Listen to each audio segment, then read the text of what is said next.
हवन बेटा आज नवमी है, नवरात्र चल रहे ना।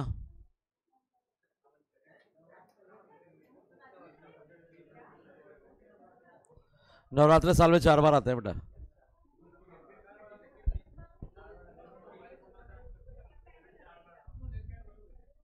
सो टॉपिक है ओलिगोपोली। अब ओलिगोपोली मार्केट एक ऐसा मार्केट जहां पे सेलर्स थोड़े से होते हैं, एक नहीं, इतने जितने इजीली काउंट किए जा सके। जैसे टेलीकॉम की अगर बात करें तो सिर्फ 4: एयरटेल, जियो, वी और BSNL. 4। Automobile Maruti, Honda, Hyundai, Suzuki, Tata, Mahindra, Lamborghini India में नहीं है बेटा। तो इंडिया में लिमिटेड कंपनीज है जो ऑटोमोबाइल इंडस्ट्री में, लिमिटेड है जो टेलीकॉम में है। तो बेसिकली ऐसी कंपनीज जो लिमिटेड हो, ज्यादा नहीं हो, जहां पर एक आदमी की एक्टिविटीज का इफेक्ट किसी दूसरे पर पड़े। ऐसा नहीं हो कि एक आदमी का कोई एफर्ट है और उसका इफेक्ट दूसरे पे नहीं पड़ रहा, लाइक मोनोपोलिस्टिक कंपटीशन। जयपुर में इतनी मिठाई की दुकानें हैं कि एक मिठाई की दुकान वाला क्या रेट रखता है उससे दूसरे को कोई लेना देना नहीं है, फर्क भी नहीं पड़ता। लेकिन अगर जियो आज रेट कम करता है तो उसका सीधा इफेक्ट एयरटेल और वी पे पड़ेगा और उन्हें रिएक्ट करना पड़ेगा। तो ये जो मार्केट है ये ओलिगोपोली मार्केट है, जहां पर एक आदमी के डिसीजन दूसरे को इफेक्ट करेंगे बेटा। इसलिए यहां पर एक फीचर भी आगे पढ़ेंगे आप, और वो है इंटरडिपेंडेंसी। जहां पे हर फर्म डिसीजन लेने से पहले ये सोचती है कि हमारे कॉम्पिटिटर क्या रिएक्ट करेंगे। आज अगर हम कोई भी डिसीजन लेंगे तो हमारे जो कॉम्पिटिटर्स है वो क्या रिएक्ट करेंगे, ये हमें सोचना पड़ेगा। तो बेटा ये मुद्दा यहां पर है। तो इस मार्केट का नाम है ओलिगोपोली। फ्यू सेलर्स होते हैं, लिमिटेड सेलर्स। और ये पेज नंबर है 4.47। शुरू करते हैं प्योर और परफेक्ट ओलिगोपोली से। तो पहली ओलिगोपोली है प्योर और परफेक्ट। तो प्योर और परफेक्ट ओलिगोपोली तब होती है जब प्रोडक्ट होते हैं होमोजीनियस,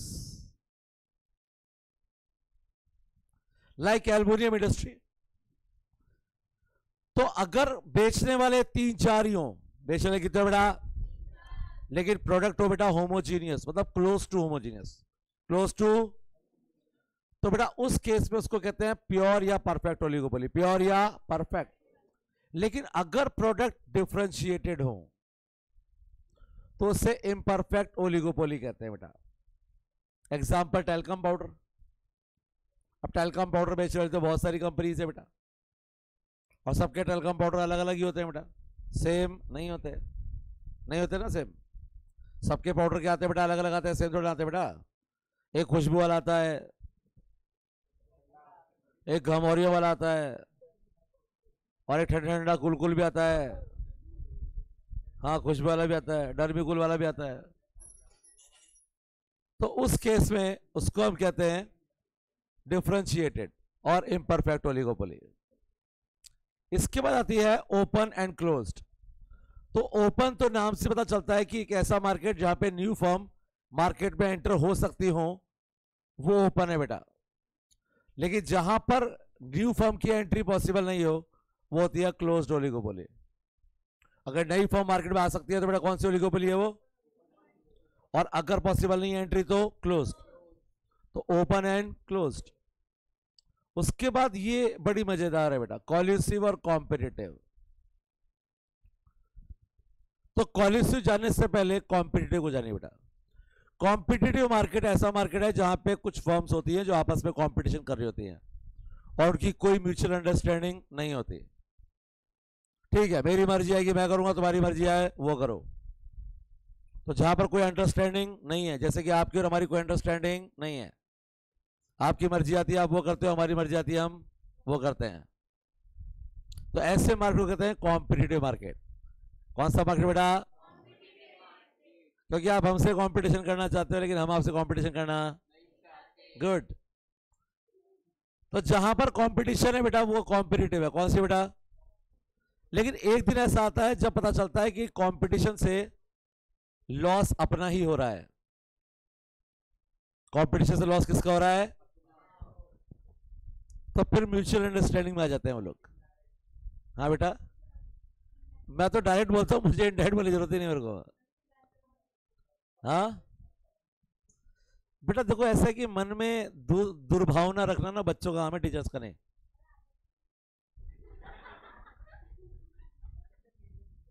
किसने? मैं उसकी बात ही नहीं कर रहा हूं, मैंने उसकी बात ही नहीं की। लेकिन बीसी के मैं नहीं पढ़ाऊंगा, कोई बात नहीं, बीसी के जो पढ़ाएगा पढ़ाएगा, मैं नहीं पढ़ाऊंगा। अच्छा टीचर पढ़ाएगा ना कोई? जिनका जिनका पढ़ाया वो समझ में आएगा ना, उनसे पढ़ना, ठीक है ना। अपने यहाँ पे 3 फैकल्टी और भी अच्छा पढ़ाती हैं, उनसे पढ़ लेना। तो आपने क्या पूरा पढ़ना था उसमें? हैं? हाँ। चलो जो हो गया सब, जो तीर कमान से निकल गया ना, जो तीर कमान से निकल गया ना बेटा, उसका कुछ नहीं हो सकता है।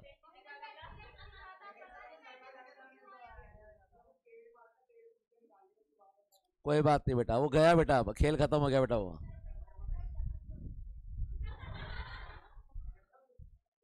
तो बस अब 3-4 दिन की क्लास और बची है अपनी, ज्यादा से ज्यादा वेडनेसडे बस। चैप्टर 4 और चैप्टर 5 कराना है, ईगो कंप्लीट करनी है, वेडनेसडे से खत्म कर दूंगा। और थर्सडे से पढ़ना आराम से बीसी के किसी से भी, ठीक है बेटा? सही है बेटा। तो बेटा यहां पर कॉम्पिटिटिव है, कंपटीशन था, लेकिन मार्केट में जब टफ कंपटीशन होता है तो बेटा वहां पे नुकसान कंपनीज को ही होता है। 1 2 3 4 कंपनीज मार्केट में काम कर रही हैं, चारों कंपटीशन कर रहे हैं, ये रेट कम करते हैं, इनको भी करना पड़ता है, इनको भी करना पड़ता है, फिर आपको भी करना पड़ता है। अगली बार गुस्से में आके वो और कम कर देता है, इन्होंने कम किया तो इन तीनों को कम करना पड़ा, लॉस। फिर करोड़ों रुपए ऐड पे खर्च करो, क्योंकि सबसे ज्यादा ऐड भी ओलिगोपोली में ही होते हैं। टीवी पर सबसे ज्यादा ऐड आपको मिलेंगे मोबाइल के, उसके बाद ऑटोमोबाइल के, और उसके बाद सॉफ्ट ड्रिंक के, और ये सब ओलिगोपोली में आते हैं। सबसे ज्यादा ऐड आपको इसी के मिलेंगे बेटा, या तो गाड़ियों के ऐड दिखेंगे, या कोल्ड ड्रिंक के दिखेंगे, या मोबाइल के दिखेंगे। और ये सारा मार्केट कौन सा है? ओलिगोपोली है। तो सबसे ज्यादा ऐड इसी के मिलेंगे आपको। तो ऐड के ऊपर भी करोड़ों रुपए खर्चा हो गया बेटा, ऐड पे क्या हो गया बेटा? करोड़ों रुपए का खर्चा। और साथ में क्या हो गया बेटा? यहां पर आपको जो लॉस हुआ प्राइस कम करने का, वो भी लॉस। तो क्यों करना है लॉस? हम कॉमन अंडरस्टैंडिंग में आ गए, चारों साथ मिलकर बैठ गए, बोले भाई देखो ऐसा है कि कोई फायदा नहीं है, मिलजुल के काम करते हैं, तो आज के बाद कोई प्राइस कम नहीं करेगा, बल्कि अपन सब बढ़ा के लेंगे। जैसे अब की बार किया था जियो, वी और एयरटेल ने, तीनों ने एक साथ रेट बढ़ाए थे। किसी एक ने बढ़ाए होते ना तो बाकी दो को, जो बाकी दो है वो उसका फायदा उठा ले जाते हो। क्योंकि अगर एक ने प्राइस बढ़ाई होती, दो ने नहीं बढ़ाई होती, तो सारे कस्टमर शिफ्ट हो जाते बेटा। कि एक तो महंगा है और दो सस्ते हैं, तो जो कस्टमर एक के थे वो किसके पास चले जाएंगे? दो के पास। महंगा नेटवर्क क्यों यूज करेंगे भाई? लेकिन वो कॉलेज था, उन्होंने मिलकर डिसाइड किया था कि मिलकर डिसाइड कर रहे हैं अपन, और तीनों मिलकर रेट बढ़ाएंगे। तो जब रेट बढ़े तो किसी एक ने नहीं बढ़ाया, किसने बढ़ाए? तीनों ने। तो बेटा ये कॉलिसिव ओलिगोपोली है। कौन सी? कॉलिसिव। यानी यहां पर म्यूचुअल अंडरस्टैंडिंग हो चुकी है, जिससे नुकसान नहीं होगा, क्या होगा? फायदा। इसके बाद आती है बेटा पार्शियल और फुल। तो पार्शियल ओलिगोपोली तब होती है जब मार्केट में एक बड़ी फर्म होती है बेटा, और वो डोमिनेट करती है मार्केट को। इसको आप मार्केट लीडर भी कह सकते हैं, या फिर आप इसको प्राइस लीडर भी कह सकते हैं, या फिर आप इसको ग्रुप लीडर भी कह सकते हैं। कि बनाने वाली 4-5 फर्म है, बेचने वाली, लेकिन एक उनका लीडर है, एक फर्म है जो पूरी इंडस्ट्री को डोमिनेट करता है, जैसे कि राजस्थान पत्रिका डोमिनेट करता था दैनिक भास्कर के आने से पहले। न्यूज़पेपर और भी थे, दैनिक नवज्योति है, पंजाब केसरी है, राष्ट्रदूत है, लेकिन भाई साहब किंग एक ही था उसमें से, और वो था कौन? राजस्थान पत्रिका। तो ऐसा मार्केट होता है बेटा। कौन सी ओलिगोपोली? पार्शियल। फुल ओलिगोपोली वो होती है जहां पे सब इक्वल है बेटा, यहाँ पे कोई प्राइस लीडरशिप नहीं है बेटा। फुल ओलिगोपोली है, सबके पास बराबर अथॉरिटी है, सबके पास बराबर का काम है और सब मार्केट में बराबर शेयर लेके बैठे हैं। तो यहाँ पे कोई छोटा नहीं है, कोई बड़ा नहीं है। तो ओलिगोपोली कौन सी होगी बेटा यहाँ पे? फुल। इसके बाद सिंडिकेटेड और ऑर्गेनाइज्ड। तो सिंडिकेटेड ओलिगोपोली वो होती है बेटा जहां पर बनाने वाली 4 या 5 फर्म होती हैं लेकिन बेचती एक ही के थ्रू है।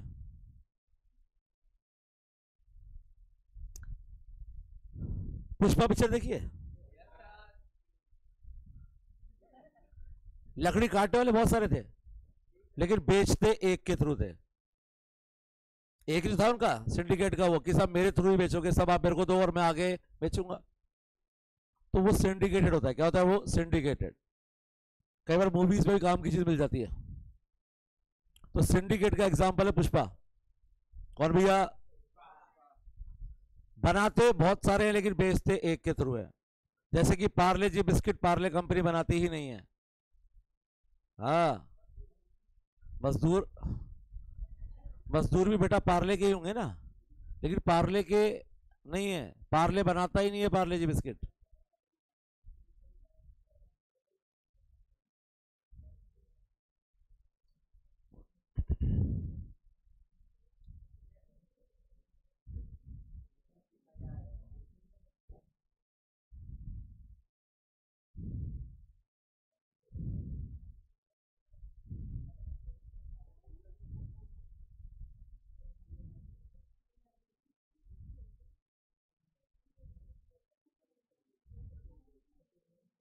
अरे वो तो फिर वापस उस पर जाना पड़ेगा ना। इतना बढ़िया सिस्टम था, सारा नाश कर दिया इन लोगों ने। इतना भी अपडेट किस काम का? जो काम इजी वे में हो जाता था उसके लिए फालतू के करने पड़ते हैं अब।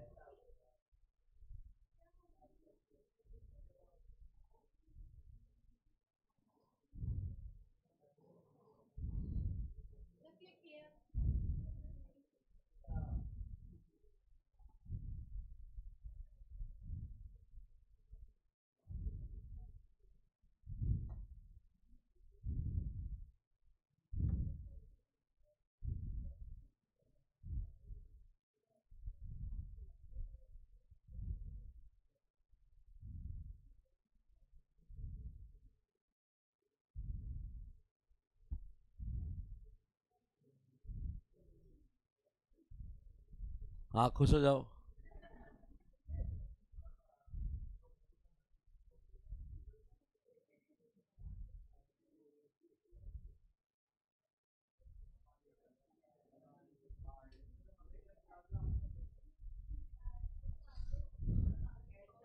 Manufactured outsourced.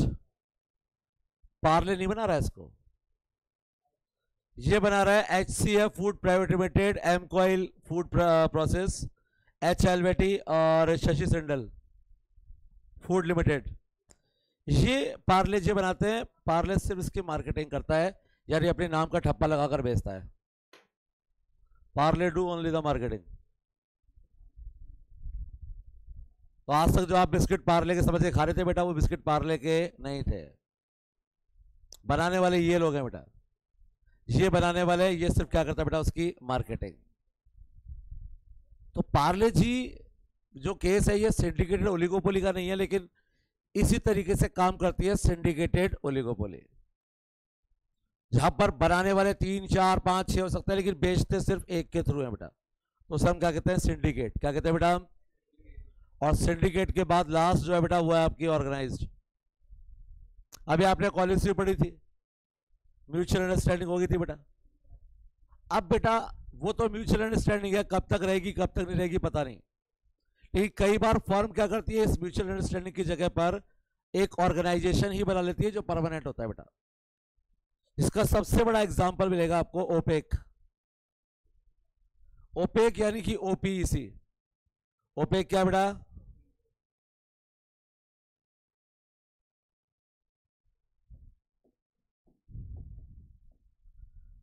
एग्जाम में ये क्वेश्चन करीबन 6-7 बार आ चुका है कि ओपेक किसका एग्जाम्पल है।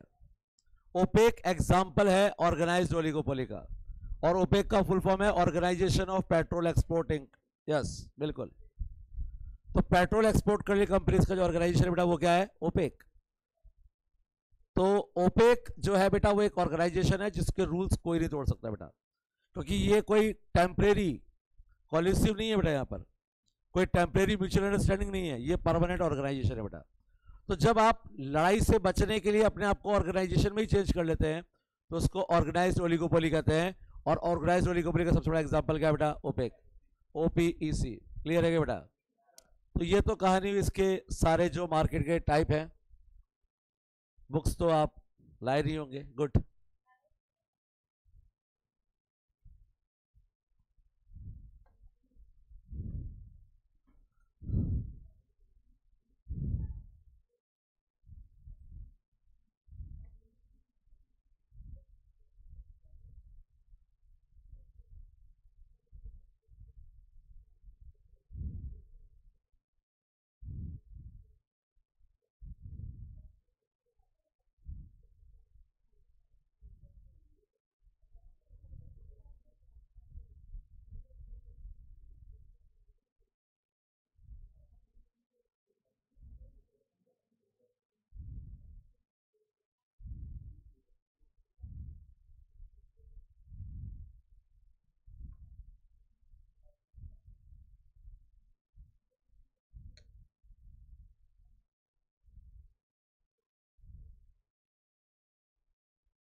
सो टाइप्स ऑफ ओलिगोपोली जो भी आपको पढ़ाया गया देख लीजिए, अगर किसी में कोई डाउट है तो क्लियर कर लीजिए बेटा।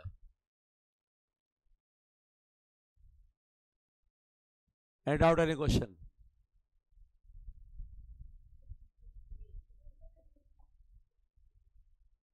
गुड। हाँ जी। ओपन एंड क्लोज्ड, ओपन में अगर किसी न्यू फर्म की एंट्री पॉसिबल है, जैसे इंडिया में टेलीकॉम में पॉसिबल है कि न्यू फर्म आ जाए तो ओपन है बेटा। लेकिन ओपेक में किसी और का आना पॉसिबल नहीं है, क्योंकि पेट्रोल एक्सपोर्ट करने वाली लिमिटेड कंट्रीज है, नए का आना पॉसिबल नहीं है कि नई कंट्री आगे साथ मैं भी एक्सपोर्ट करूंगा, तो किसी के पास है ही नहीं बेटा, तो वो क्लोज हो गया। कौन सी होगी बेटा? क्लोज्ड। और बोलिए बेटा। पार्शियल में बेटा एक फर्म सबसे बड़ी फर्म है जिसको आप मार्केट लीडर भी कह सकते हैं, ग्रुप लीडर भी कह सकते हैं और प्राइस लीडर भी कह सकते हैं। बेटा मार्केट में एट प्रेजेंट तो कोई भी नहीं है, उस टाइम था राजस्थान पत्रिका। पार्ले जी तो बेटा अकेला थोड़ा पार्ले बिस्किट बनाने वाला है बेटा। नहीं नहीं, देखो मार्केट में अगर बिस्किट की बात करें तो बिस्किट सबके बिकते बेटा शिलाब में। वो टाइम था जब पार्ले जी और कोलगेट और ये सब मार्केट के हुआ करते थे, अब नहीं है बेटा। अब कोलगेट का भी मार्केट शेयर उतना ही जितना क्लोजअप का है, जितना अदर का है, ठीक है। सेम पार्ले जी के साथ है कि पार्ले जी अब उतना नहीं है बेटा, क्योंकि और कितने बिस्कुट आते हैं बेटा, बहुत सारी ब्रांड्स है, बहुत सारे कंपनीज है, उनके अपने अपने बिस्किट है बेटा। तो जरूरी कि पार्ले का बिस्किट बिकेगा और पार्ले जी बिकेगा, तो बहुत सारे ऑप्शन है बेटा अपने पास। यस, फुल ओलिगोपोली की कंडीशन है बेटा अभी, क्योंकि सब इक्वल है बेटा यहाँ पर। आज के टाइम में कमजोर कौन है? जियो, एयरटेल, वी, कौन कमजोर है बेटा? सब इक्वल है। हाँ बेटा। बेटा पार्ले जी सिंडिकेटेड में इसलिए नहीं आया क्योंकि बेसिकली बिस्किट बनाने वाले बहुत सारे हैं बेटा। अगर पूरे इंडिया में बहुत सारी कंपनीज बिस्किट बनाती है और सिर्फ पार्ले जी बेचता तो सिंडिकेटेड होता है बेटा वो। लेकिन इंडिया में तो बेटा बहुत सारे बना रहे हैं ना, वो एक एग्जाम्पल के लिए अपने लिया था, लेकिन वो एग्जैक्ट एग्जाम्पल नहीं है। मतलब ऐसा ही होता है कि बनाते ये हैं, बेचता एक है, तो वो सिंडिकेटेड है। लेकिन सिंडिकेटेड हर केस में नहीं होगा बेटा। पार्ले जी के केस में इसलिए नहीं क्योंकि बिस्कुट तो बेटा पतंजलि के भी आते हैं बेटा, खाए कभी पतंजलि के बिस्कुट आपने? गुड। तो बेटा उस केस में उसकी सिंडिकेट ओलिगोपोली नहीं है। और किसी में कोई डाउट बेटा? श्योर?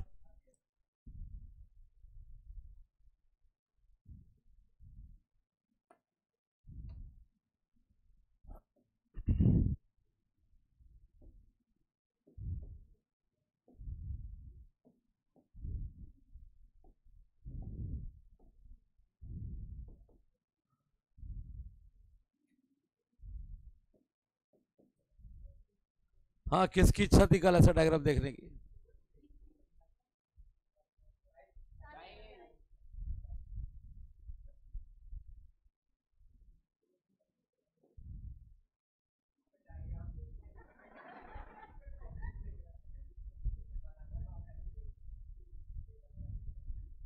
नहीं, पहले सुन लो, गाना सुनना ज्यादा जरूरी है। गाना ना सुना तो बेटा लिटरली एंड के 2 चैप्टर भी कोई और ही पढ़ाएगा बेटा, और वो भी मैं नहीं पढ़ाऊंगा बेटा। तो आज की क्लास लास्ट क्लास है बेटा, पढ़ लो अगर चाहो तो। बाय बेटे, थैंक यू। कुछ नहीं होगा तो आप बेटा, आपने जो करना था वो कर लिया। नहीं नहीं, एक्चुअली क्या है कि टीचर्स के पास कुछ ज्यादा राइट्स है बेटा, और वो आपको पता नहीं है, अब पता लगेंगे बेटा। टीचर्स क्या कर सकते हैं पता नहीं है आपको, हाँ पता लगेगा बेटा। हाँ थोड़ा सा दर्द होगा, तकलीफ होगी, परेशानी होगी, पर कोई बात नहीं, चलता है बेटा। थैंक यू बेटा।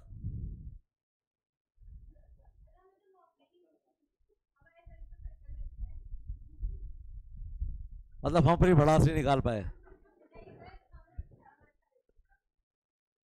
फर्क नहीं पड़ता बेटा उससे। तो बेटा ये जो गाने वाने सुनने बाद में सुन लेना आराम से।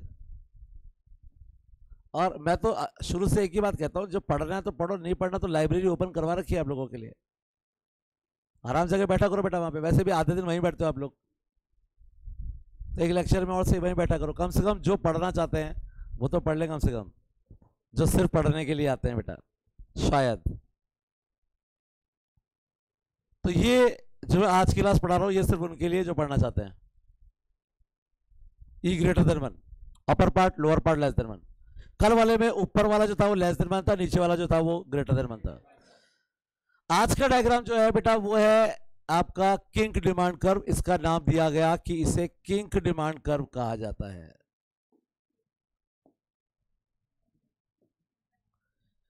किंक डिमांड कर्व, और इसका रीजन, हाँ बेटा, हेडिंग किंग डिमांड कर्व। पहले समझ लो, आराम से बना लेना, कोई जल्दी नहीं है।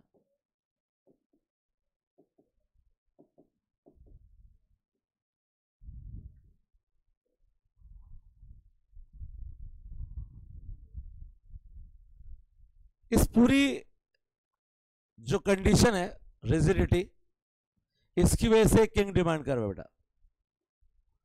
अब ये किंग क्यों है ये आपको समझना पड़ेगा। रीजन क्या बेटा इसका? Price rigidity. तो पहले प्राइस रिजिडिटी को समझते हैं हम। मार्केट में कितनी फर्म है बेटा? ए, बी, एन, सी, एन, डी। चारों प्रोडक्ट बेचते हैं 10 रुपए का, 10 10 10 10 10। ऐसे में ए ने कहा कि मैं बेचूंगा 9.5 में, 9.5। तो बेटा इससे बाकी तीनों पर कोई इफेक्ट पड़ेगा क्या? क्या इफेक्ट पड़ेगा? इनको लॉस होगा, तो ये रिएक्ट करेंगे नहीं करेंगे? तो इन्होंने प्राइस कितनी कर दी बेटा? अब इन दोनों को लॉस हुआ तो इन्होंने क्या किया?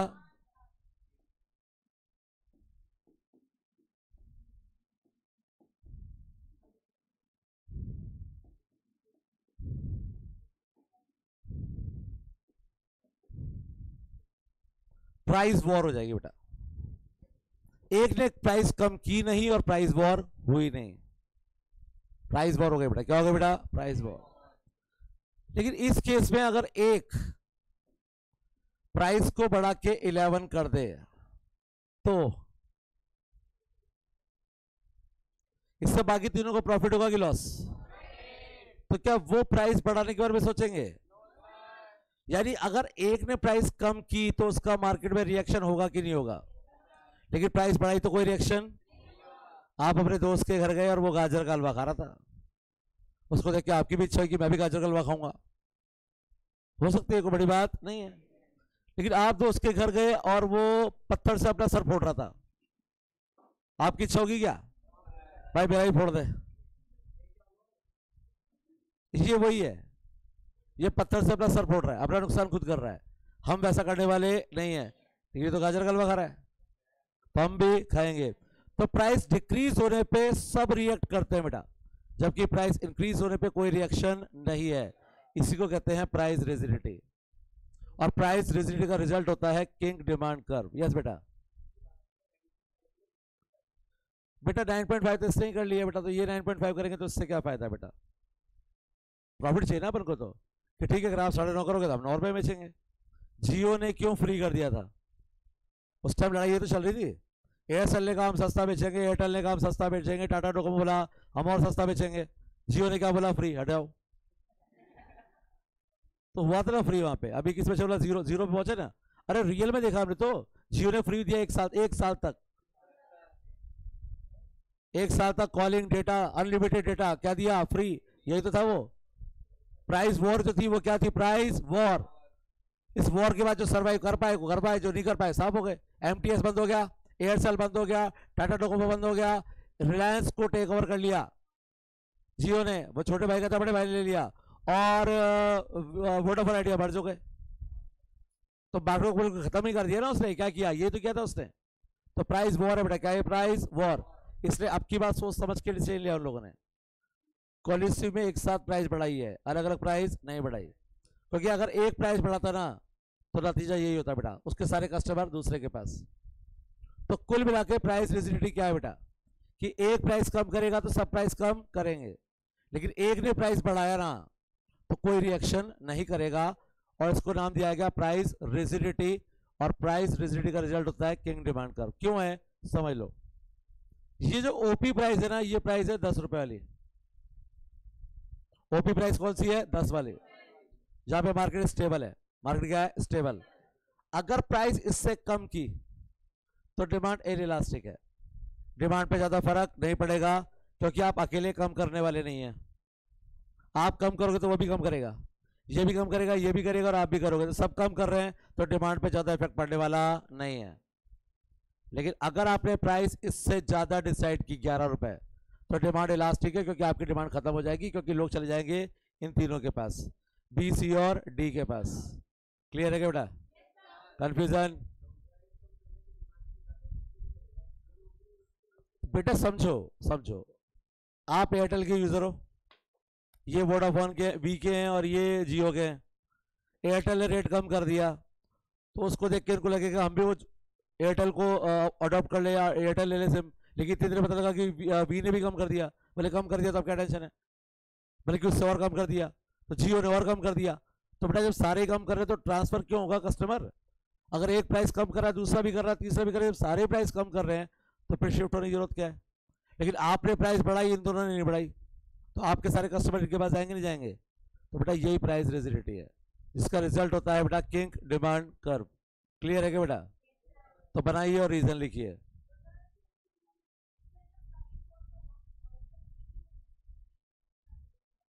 तो सेम प्राइस पे तो बेच रहे हैं बेटा 10 रुपए पे। सब जो 9.5 किया तो वो जो पॉलिसी अडॉप्ट कर रहा है वो ये कि पूरा मार्केट खा जाऊं, तो दूसरे बेवकूफ थोड़ा बैठे बेटा जिसको खाने देंगे। बोला अच्छा 9.5, तो ले बेटा 9 में बेचेंगे हम, तेरे कस्टमर भी हमारे पास आएंगे। अब तीसरा बोल रहा है 8.5 में, तुम सबके कस्टमर मेरे पास आएंगे। चौथा बोला 8 रुपए में, फिर बोला 7.5 में। तो वॉर ही तो हो गई है, रोज कम करते रहो प्राइस। बेटा ओलिगोपोली में आप डिमांड को बढ़ाने के लिए ऐड कर सकते हैं बेटा, प्राइस कम नहीं। बेटा आपने प्राइस कम की तो मार्केट प्राइस वॉर हो जाएगी, फिर सर्वाइव वही कर पाएगा जो स्ट्रांग होगा बेटा, जो नहीं होगा खत्म। तो जियो है तो सरवाइव कितने कर पाए बेटा? जियो की तो बढ़ गई लेकिन सरवाइव कितने कर पाए बेटा? समझो, अगर जियो ने फ्री किया था उस टाइम एयरटेल भी फ्री कर देता, फिर क्या होता? वी भी कहता हम भी फ्री दे रहे, फिर तो काय के कस्टमर बढ़ा लेते आप?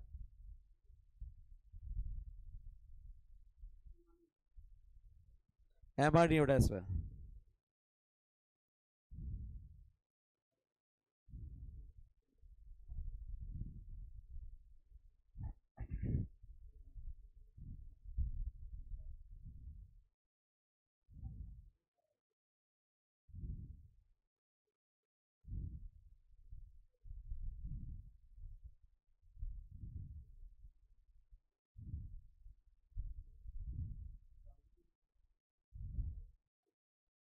मार्केट डाउट बेटा मंडे से लेंगे बेटा अपन।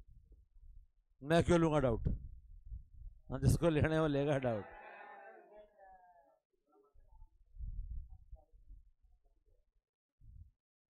मुझे तो बच्चे वैसे बाय कर चुके हैं।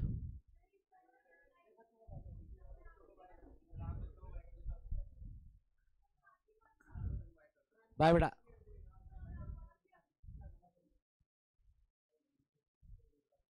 बनाया बेटा सबने? बना लीजिए, नोट कर लेना प्राइस रिजिडिटी।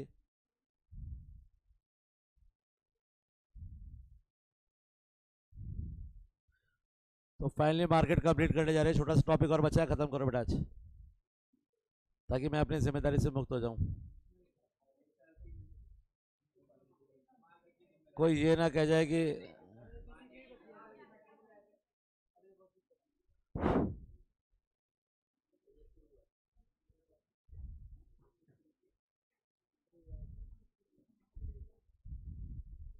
चलो बेटा।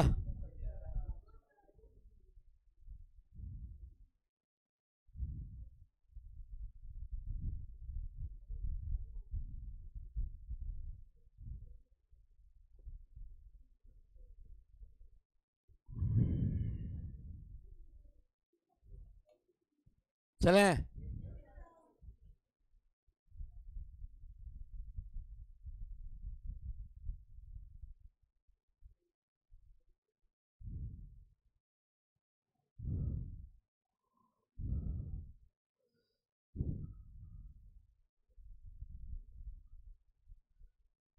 तो सबसे इंपॉर्टेंट एक चीज,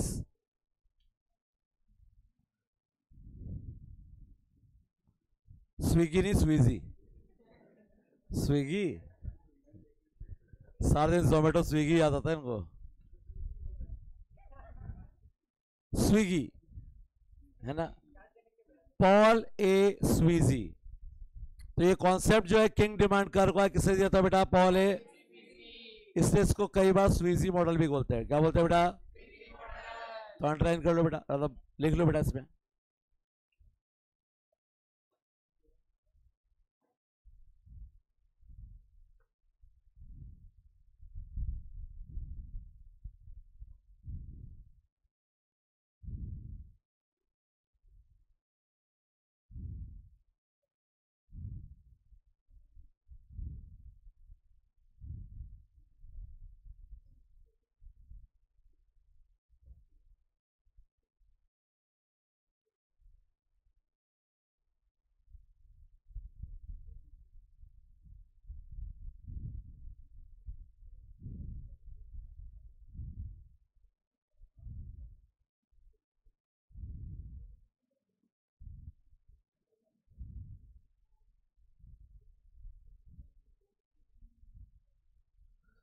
चलिए आखिरी topic, other important market form, जिसमें सबसे पहला है आपका डियोपोली, जहां पर बेशल सिम कितनी फर्म होती है बेटा? दो। मैंने बताया था इसका कोई लेटेस्ट एग्जांपल नहीं है, लेकिन एक टाइम टेलीकॉम में दो ही कंपनीज हुआ करती थी, बीएसएनएल और एमटीएनएल। बीएसएनएल और एमटीएनएल। मोनोसोनी, यस मोनोसोनी।